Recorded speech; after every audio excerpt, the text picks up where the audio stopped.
Well, well, well. Well, well, well. I didn't think I'd be making this video. Squawka have released what the Premier League table would look like without VAR errors. Yep, you heard that right. Without VAR errors. Now, Gooner Talk, an Arsenal account, released this, and I believe this is actually fake. There is a community note at the bottom that says this image is fake. Squawka have made their own version up to game week 25, which teams are in completely different positions to the table. Arsenal fans, this is the point of the video where you look away. Because instead of a 7-point gap, it would be a 2-point gap. Now, just to currently show everyone what the Premier League table looks like right now, before we do that, make sure you go down, drop a like on the video. Make sure you have hit that subscribe button. We're steamrolling our way towards 50,000 subscribers.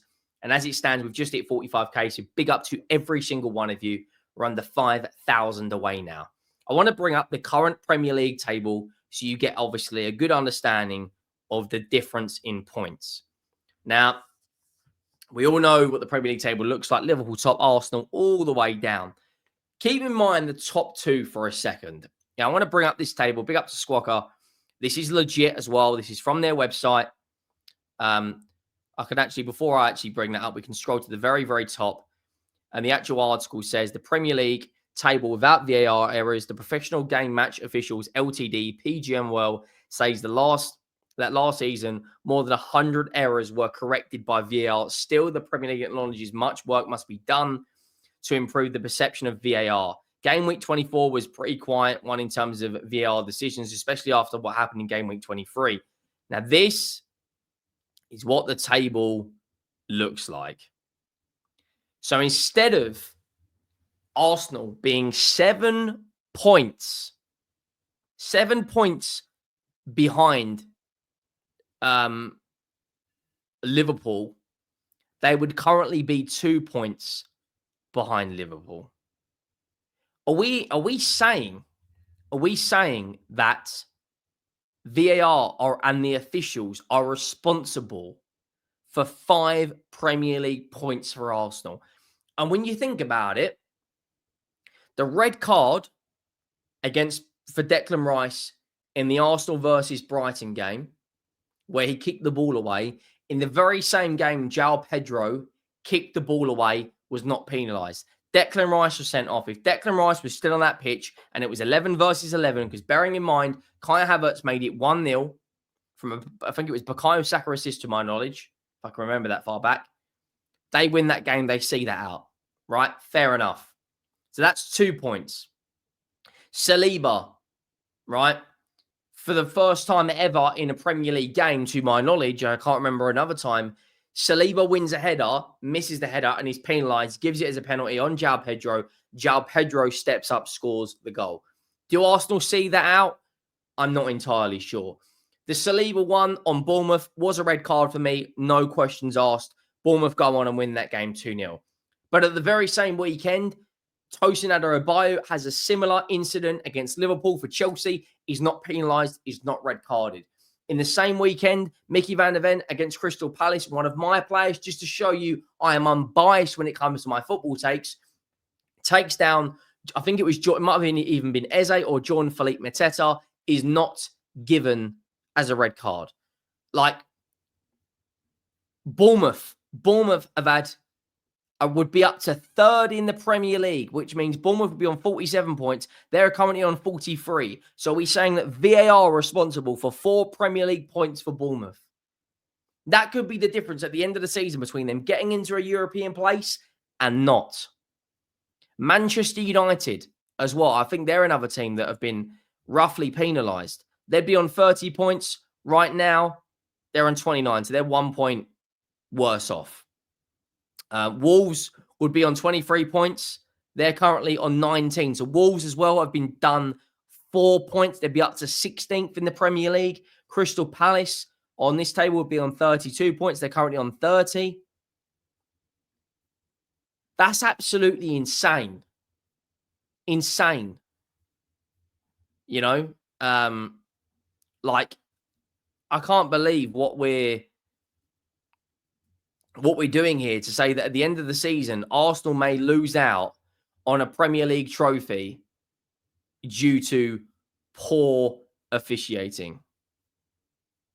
Like, yeah, I I don't really know what people, want. I can understand the frustration, but that's insane. 4 Premier League points. I'm just trying to find the Van der Ven red card, or should have been red card, but I can't actually find it. But you can find it on Twitter. Now, well, it could have been a red card. Look at the Premier League table right now. That's insane. So he's saying that Liverpool are benefited from VAR and are 3 points better off. Don't get me wrong. Liverpool were harshly dealt against Everton. That, for me, was never one of the worst officiating matches in terms of everything went against Liverpool. You will see everything was for Everton. And I do think Liverpool have been harshly dealt. You think back to when they played us. Jota's goal was ruled offside when it should have counted. Diaz, I think one of them was red carded as well. The Premier League at the moment they've got to come out like this statement on this Squawka website saying that they are, something like 100 decisions have been accounted for or they overturned. But if you scroll back up, it says, why else would Wolves trigger a vote on whether it should be scrapped in June? While VAR will never be perfect, there have been the usual eyebrows raising interventions or lack of thereof during the opening 24 hours of the 2024-2025 fixtures. That is insane. Look at that Premier League table. No, our table has been complied on the basis that penalties should have been awarded would subsequently have been scored over the past 7 seasons. 78% of penalties that have been taken should have been scored. How many VAR errors against your team? Look at that. No surprise there, is there? Manchester City have got every single decision for them. I can't exactly talk. We've had three for us. Let's have a look who's at the bottom. Arsenal have had 3 decisions against. Chelsea have had 7 decisions against them.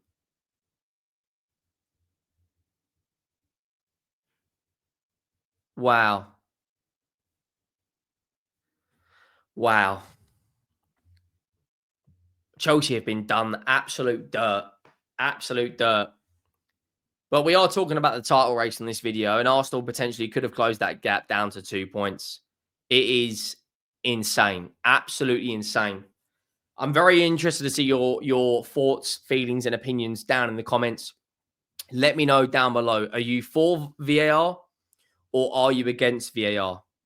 Because right now I can see why a lot of Arsenal fans seem to think that people are against them.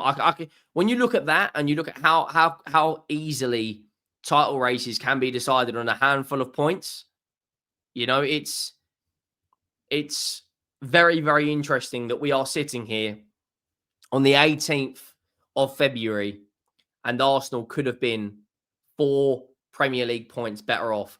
Imagine 4 points better off going into that Liverpool versus City game at the weekend or going into that Liverpool versus Villa game at the weekend. They now don't have a 7-point buffer. Going into that game at Anfield, Liverpool versus Arsenal. From Chelsea's perspective as well, 7 decisions against that have been wrong decisions. Where would they be? Bournemouth up to 3rd in the Premier League, 4 points better off. Wolves, 4 points better off. Let me know down below. Are you for VAR or are you against VAR? Make sure you go down, hit that subscribe button as well. I'll be doing instant match reaction tomorrow night for Aston Villa versus Liverpool. We will definitely be there for that.